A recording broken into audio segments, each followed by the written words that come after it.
धन संपत्ति का मनोविज्ञान, the psychology of money, the international best seller किताब है। मॉर्गन हाउसल ने इसे संपत्ति, लालच और सुख पर शाश्वत पाठ कहा है। एटॉमिक हैबिट्स के न्यूयॉर्क टाइम्स बेस्ट सेलिंग लेखक जेम्स क्लियर ने इस किताब के बारे में कहा है, हर किसी के पास एक प्रति जरूर होनी चाहिए। When to sell is human और ड्राइव के न्यूयॉर्क टाइम्स बेस्ट सेलिंग लेखक डेनियल एच पिंक कहते हैं, कुछ ही लोग हैं जो वित्त के बारे में मॉर्गन हाउसल की तरह सुंदर स्पष्टता के साथ लिख सकते हैं। ओकट्री कैपिटल मैनेजमेंट के सह संस्थापक और सह अध्यक्ष हावर्ड मार्क्स कहते हैं, मॉर्गन हाउसल के अवलोकन प्रायः एक तीर से दो शिकार करते हैं।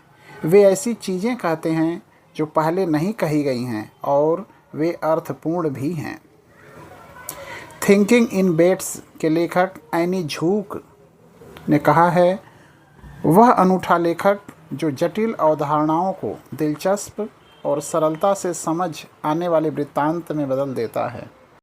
भली भांति धन प्रबंधन करने का संबंध अवश्य रूप से इससे नहीं है कि आप क्या जानते हैं, इसका संबंध आपके आचरण से है, और आचरण सिखाना कठिन काम है उन्हें भी जो होशियार हैं। धन का प्रबंधन, निवेश और उद्यम संबंधी निर्णय लेना ऐसे विषय माने जाते हैं जिनमें आम तौर पर काफ़ी गणितीय हिसाब किताब होता है, जहां डेटा और फार्मूले हमें बताते हैं कि आखिर क्या करना है। लेकिन वास्तविक संसार में लोग वित्तीय निर्णय स्प्रेडशीट पर नहीं लेते, वे खाने की मेज पर या किसी सभा कक्ष में उन्हें बनाते हैं, जहां व्यक्तिगत इतिहास, संसार के प्रति आपका अद्वितीय दृष्टिकोण, अहंकार, अभिमान, मार्केटिंग और विचित्र प्रेरक साथ में उलझे होते हैं। धन संपत्ति के मनोविज्ञान में लेखक ने 19 लघु कहानियाँ प्रस्तुत की हैं जो धन के बारे में लोगों की विचित्र सोच का समन्वेषण करती हैं और साथ ही आपको सिखाती हैं कि आप किस प्रकार जीवन के इस सर्वाधिक महत्वपूर्ण पहलू को बेहतर रूप से समझ सकते हैं। Morgan Housel the collaborative friend में एक पार्टनर हैं और द मोटले फूल और द वॉल स्ट्रीट जर्नल में पूर्व समीक्षक रह चुके हैं। वे Society of American Business Editors and Writers के बेस्ट इन बिजनेस अवार्ड के 2 बार के विजेता, न्यूयॉर्क टाइम्स सिडनी अवार्ड के विजेता और प्रतिष्ठित व्यापार एवं वित्तीय पत्रकारिता के लिए 2 बार जेराल्ड लोएब अवार्ड के फाइनलिस्ट रह चुके हैं। इस किताब की प्रस्तावना को पृथ्वी पर सबसे बड़ा प्रदर्शन शीर्षक में मॉर्गन हाउसल ने लिखा है। मैंने अपने कॉलेज के वर्ष लॉस एंजेलस के एक बढ़िया होटल में सेवक के रूप में बिताए। वहाँ एक तकनीकी कार्यकारी अतिथि के रूप में अक्सर आया करता था। वह काफ़ी प्रतिभावान था। उसने लगभग 20 वर्ष से कुछ ही अधिक की आयु में वाईफाई का एक मुख्य घटक डिज़ाइन कर पेटेंट किया था। वह कई कंपनियां शुरू करके बेच चुका था और बेतहाशा कामयाब था। धन संपत्ति के साथ उसका जो संबंध था उसे मैं असुरक्षा और बचकानी मूर्खता का मेल कहूँगा। वह $100 के नोटों की कई इंच मोटी गड्डी साथ लेकर घूमता था, जिसे वह हर किसी को दिखाता था, फिर चाहे वे देखना चाहते हों या नहीं। वह बिना किसी संदर्भ के अपनी धन संपदा की खुलकर डींग मारता, खासकर जब वह नशे में धुत होता। एक दिन उसने मेरे एक सहकर्मी को कई $1000 की रकम दी और कहा, गली में जो जवाहरात की दुकान है वहाँ जाओ और $1000 के कुछ सोने के सिक्के लेकर आओ। 1 घंटे बाद हाथ में सोने के सिक्के लिए वह कार्यकारी और उसके दोस्त एक डाक के चारों तरफ इकट्ठा हो गए जो प्रशांत महासागर के सामने था। फिर उन्होंने उन सिक्कों को पानी में फेंकना शुरू कर दिया। वे उन सिक्कों को कंकरों की तरह उछालते और फिर किसका सिक्का सबसे दूर गया इस बात पर बहस करते और ठहाके मारकर हंसते, सिर्फ मनोरंजन के लिए। कुछ दिनों बाद उसने होटल के रेस्तरां में एक लैंप तोड़ दिया। एक मैनेजर ने उससे कहा कि वह $500 का लैंप था और उसे उसकी भरपाई करनी होगी। तुम्हें $500 चाहिए? कार्यकारी ने अविश्वासपूर्वक पूछा और जेब से नोटों की एक गड्डी निकालकर मैनेजर को देते हुए कहा, ये रहे $5000। अब मेरे सामने से दफ़ा हो जाओ और फिर कभी दोबारा इस तरह मेरी बेइज्जती मत करना। आप सोच रहे होंगे कि आखिर इस तरह का व्यवहार कब तक चल सकता था, और इसका जवाब है ज़्यादा दिन नहीं। कई वर्षों बाद मुझे पता चला कि वह दिवालिया हो गया। इस किताब का आधार यह है कि धन संपत्ति के मामले में आप कितना अच्छा प्रबंधन करते हैं, यह इस पर कम निर्भर करता है कि आप कितने होशियार हैं, और इस पर ज़्यादा कि आपका व्यवहार कैसा है। और व्यवहार सिखाना कठिन कार्य है उन्हें भी जो वास्तव में होशियार हैं। एक प्रतिभाशाली व्यक्ति जो अपनी भावनाओं का नियंत्रण खो दे एक वित्तीय आपदा हो सकता है। इसका विपरीत भी उतना ही सत्य है। सामान्य व्यक्ति जिन्हें वित्तीय ज्ञान नहीं है धनी हो सकते हैं अगर उनके पास कुछ ऐसे व्यावहारिक कौशल हों जिनके लिए बुद्धिमत्ता की औपचारिक युक्तियों की आवश्यकता नहीं होती। मेरा पसंदीदा विकिपीडिया प्रविष्टि आरंभ होती है, रोनाल्ड जेम्स रीड एक अमेरिकी जनहितैषी निवेशक, जैनिटर और गैस स्टेशन परिचर थे। रोनाल्ड रीड का जन्म ग्रामीण वर्मोंट में हुआ। वे अपने परिवार से हाई स्कूल पास करने वाले पहले सदस्य थे। यह इसलिए भी और अधिक प्रभावशाली है कि वे प्रतिदिन रास्ते में अन्य लोगों से लिफ्ट लेकर कैंपस जाया करते थे। जो रोनाल्ड रीड को जानते थे उनके जीवन के बारे में बताने योग्य ज़्यादा कुछ नहीं था। उनका जीवन इतना सामान्य था जितना किसी का हो सकता है। रीड ने 25 वर्षों तक एक गैस स्टेशन में कारों की मरम्मत की और 17 वर्षों तक जेसी पेने में फर्श पर झाड़ू लगाई। 38 वर्ष की आयु में उन्होंने $12,000 में एक 2 बेडरूम वाला घर खरीदा और अपना पूरा जीवन वहीं बिताया। 50 वर्ष की आयु में वे विधुर हो गए और उन्होंने फिर दोबारा विवाह नहीं किया। उनके एक मित्र का कहना है कि उनका खास शौक ईंधन की लकड़ी काटना था। वर्ष 2014 में 92 वर्ष की आयु में उनका निधन हो गया और तब जाकर इस विनीत ग्रामीण जैनिटर ने सुर्खियां रची। 2014 में 28,13,503 अमेरिकी नागरिकों की मृत्यु हुई। इनमें से 4,000 से भी कम लोगों की शुद्ध संपत्ति उनकी मृत्यु के समय $8 मिलियन थी। रोनाल्ड रीड उनमें से एक थे। अपनी वसीयत में इस पूर्व जैनिटर ने अपने सौतेले बच्चों के लिए $2 मिलियन और स्थानीय अस्पताल एवं पुस्तकालय के लिए $6 मिलियन छोड़े थे। जो रीड को जानते थे वे चकराए हुए थे। उनके पास इतना सारा पैसा आखिर कहाँ से आया? बाद में पता चला कि इसमें कोई भी रहस्य नहीं था। न तो उन्होंने कोई लॉटरी जीती थी और न ही उन्हें यह पैसा विरासत में मिला था। रीड ने जितना संभव था उतनी बचत की और वह पैसा ब्लू चिप स्टॉक्स में लगा दिया। फिर उन्होंने दशकों तक प्रतीक्षा की जब तक वह छोटी सी निवेश राशि बढ़कर $8 मिलियन में बदल गई। बस इतना ही और एक जैनिटर से जनहितैषी। रोनाल्ड रीड की मृत्यु से कुछ माह पहले रिचार्ड नाम का एक और व्यक्ति खबरों में था।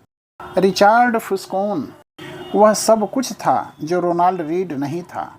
हार्वर्ड से पढ़े इस मेरिल लिंच कार्यकारी के पास MBA की डिग्री थी और उसने वित्त व्यवसाय में इतनी सफलता प्राप्त की कि लगभग 40 की उम्र में ही सेवानिवृत्त होकर एक जनहितैषी बन गया। पूर्व मेरिल CEO डेविड कोमांस्की ने फुस्कोन की व्यवसाय कुशाग्रता, नेतृत्व क्षमता, उचित मूल्यांकन और व्यक्तिगत अखंडता की काफ़ी प्रशंसा की। क्रेन्स बिजनेस मैगजीन ने एक बार उसे सफल कारोबारियों की 40 अंडर 40 सूची में शामिल किया, लेकिन फिर ठीक सोने के सिक्के उछालने वाले तकनीकी कार्यकारी की तरह सब बिखर के रह गया। 2000 के पहले दशक के बीच फुस्कोन ने ग्रीनविच कनेक्टिकट में एक 18,000 वर्ग फुट के घर का विस्तार करने के लिए जमकर ऋण लिया। इस घर में 11 गुसलखाने, 2 एलिवेटर, 2 स्विमिंग पूल और 7 गैराज थे और इस घर के रखरखाव का मासिक खर्च $90,000 से भी अधिक था। फिर वर्ष 2008 का वित्तीय संकट आ पड़ा। इस संकट ने वस्तुतः सभी की आर्थिक स्थिति को चोट पहुंचाई। इसने फुस्कोन को प्रत्यक्ष रूप से मिट्टी में मिलाकर रख दिया। अत्यधिक ऋण और अनकदी परिसंपत्ति ने उसे दिवालिया बना छोड़ा। फिलहाल मेरी कोई आमदनी नहीं है, उसने 2008 में कथित तौर पर एक दिवालियापन न्यायाधीश को बताया। पहले उसका पाम बीच वाला घर कब्जा लिया गया। 2014 में ग्रीनविच मैशन की बारी थी। अपनी संपत्ति दान में देने से 5 महीने पहले रिचार्ड फुस्कोन का घर, जहां अतिथि घर के अंदर के स्विमिंग पूल के ऊपर आर पार नज़ारे वाले आवरण पर खाने और नृत्य के रोमांच का स्मरण करते थे, उसे इंश्योरेंस कंपनी द्वारा अनुमानित लागत से 75% कम की राशि में नीलाम कर दिया गया। रोनाल्ड रीड धैर्यवान थे और रिचार्ड फुस्कोन लालची, और बस इतना काफ़ी था दोनों के बीच के शिक्षा और अनुभव के विशाल अंतर को ग्रस्त करने के लिए। यहाँ सीख रोनाल्ड की तरह ज़्यादा या रिचार्ड की तरह कम बनने की नहीं है। हालांकि यह भी कोई बुरी सलाह नहीं है। इन कहानियों की दिलचस्प बात यह है कि वित्त के संबंध में ये कितनी अनोखी हैं। ऐसा कौन सा दूसरा उद्योग है जिसमें एक व्यक्ति जो किसी कॉलेज डिग्री, प्रशिक्षण, पृष्ठभूमि, औपचारिक अनुभव और संपर्कों के बिना किसी ऐसे को पछाड़ दे जिसके पास सर्वश्रेष्ठ शिक्षा, प्रशिक्षण और संपर्क हों। मैं ऐसा कोई और उद्योग नहीं सोच सकता। एक ऐसी कहानी की कल्पना करना जहां रोनाल्ड रीड किसी हार्वर्ड प्रशिक्षित सर्जन से बेहतर हृदय प्रत्यारोपण कर सकें, यह बिल्कुल असंभव है। या फिर श्रेष्ठ प्रशिक्षित वास्तुकारों से बेहतर गगनचुंबी इमारतें बना सकें। ऐसी भी कभी कोई कहानी नहीं होगी जहां एक जेनिटर किसी विश्व के जाने माने परमाणु इंजीनियरों को मात दे सके। लेकिन निवेश के क्षेत्र में ऐसी कहानियां होती हैं। रोनाल्ड रीड के रिचार्ड फुस्कोन का सहवर्ती होने के 2 स्पष्टीकरण हैं। पहला, वित्तीय परिणाम भाग्य द्वारा संचालित होते हैं और इसका बुद्धिमत्ता एवं प्रयास से कोई संबंध नहीं होता। यह कुछ हद तक सच है और यह किताब इस पर विवरण में चर्चा करेगी। या दूसरा, और जो मेरे अनुसार अधिक सामान्य है, कि वित्तीय सफलता कोई कठिन विज्ञान नहीं है। यह एक व्यावहारिक कौशल है जहां आप किस प्रकार व्यवहार करते हैं यह अधिक महत्वपूर्ण है, बजाय इसके कि आप क्या जानते हैं। मैं इस व्यावहारिक कौशल को धन संपत्ति का मनोविज्ञान कहता हूँ। इस किताब का उद्देश्य लघु कहानियों के द्वारा आपको यह विश्वास दिलाना है कि व्यावहारिक कौशल संपत्ति के तकनीकी पहलू से अधिक महत्वपूर्ण है। मैं ऐसा इस प्रकार करूँगा कि सभी रीड से लेकर फुस्कोन और बीच में बाकी सब बेहतर वित्तीय निर्णय लेना सीख सकें। और जैसा कि मैंने जाना है, यह व्यावहारिक कौशल काफ़ी अगोचर हैं। वित्त को मुख्य तौर पर गणित आधारित क्षेत्र के रूप में पढ़ाया जाता है, जहां आप किसी फार्मूले में डेटा डालते हैं और फार्मूला आपको बताता है कि आपको क्या करना है, और यह मान लिया जाता है कि बस आप यह कर लेंगे। व्यक्तिगत वित्त में यह सच है, जहां आपको बताया जाता है कि आपके पास 6 माह की आपातकालीन राशि और आय का 10% बचत के रूप में होना चाहिए। निवेश में यह सच है, जहां हमें ब्याज दर और मूल्यांकन के बीच पहले का सहसंबंध यथार्थ रूप से पता होता है। और यह कॉरपोरेट वित्त में भी लागू होता है, जहां CFO पूंजी का सटीक मूल्य माप सकते हैं। ऐसा नहीं है कि इनमें से कोई भी बात बुरी या गलत है। बात यह है कि यह जानने से कि क्या करना है, आपको यह पता नहीं चलता कि जब आप ऐसा करने की कोशिश करेंगे तो आपके दिमाग में क्या कुछ होगा। 2 विषय ऐसे हैं जो सभी को प्रभावित करते हैं, फिर चाहे आप उनमें दिलचस्पी रखते हों या नहीं: स्वास्थ्य और धन। स्वास्थ्य सेवा उद्योग आधुनिक विज्ञान की एक विजय है जिससे विश्व भर में आयु संभाव्यता बढ़ रही है। वैज्ञानिक आविष्कारों ने मानव शरीर के क्रिया संबंधी डॉक्टरों के पुराने विचारों को पलट कर रख दिया है और इसके कारण वस्तुतः सभी अधिक स्वस्थ हैं। धन उद्योग, निवेश, व्यक्तिगत वित्त, व्यवसाय आयोजन यह अलग ही कहानी है। वित्त ने पिछले 2 दशकों में विश्वविद्यालयों से सबसे होशियार दिमाग वालों को बटोरा है। 1 दशक पहले प्रिंसटन स्कूल ऑफ इंजीनियरिंग में फाइनेंशियल इंजीनियरिंग सबसे लोकप्रिय मुख्य विषय था। क्या यह इस बात का प्रमाण है कि इससे हम बेहतर निवेशक बने हैं? मुझे तो ऐसा नहीं लगता।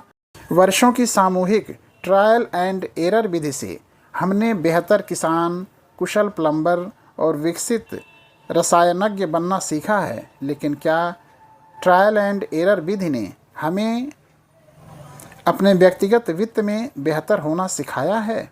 क्या ऋण में डूबने की हमारी संभावना कम हुई है? या फिर क्या हम बुरे दिनों के लिए बचत करने के लिए अधिक योग्य हैं? या सेवानिवृत्त होने को अधिक तैयार हैं? या फिर धन दौलत हमारे सुख के लिए क्या करती है और क्या नहीं? क्या इस बारे में हमारे विचार यथार्थवादी हैं? मैंने तो इन बातों का कोई दमदार प्रमाण नहीं देखा। मेरे अनुसार ऐसा होने का कारण यह है कि हम धन दौलत के बारे में जो सोचते हैं और सीखते हैं वह बिल्कुल उसी प्रकार है जैसे हम भौतिक विज्ञान सीखते हैं, नियमों और विधियों के साथ, और न कि मनोविज्ञान की तरह भावनाओं और बारीकी से। और यह मेरे लिए उतना ही दिलचस्प है जितना आवश्यक। पैसा हर जगह है, यह हम सबको प्रभावित करता है और हम में से अधिकांश को भ्रमित भी। हर कोई पैसे के बारे में कुछ अलग ही ढंग से सोचता है।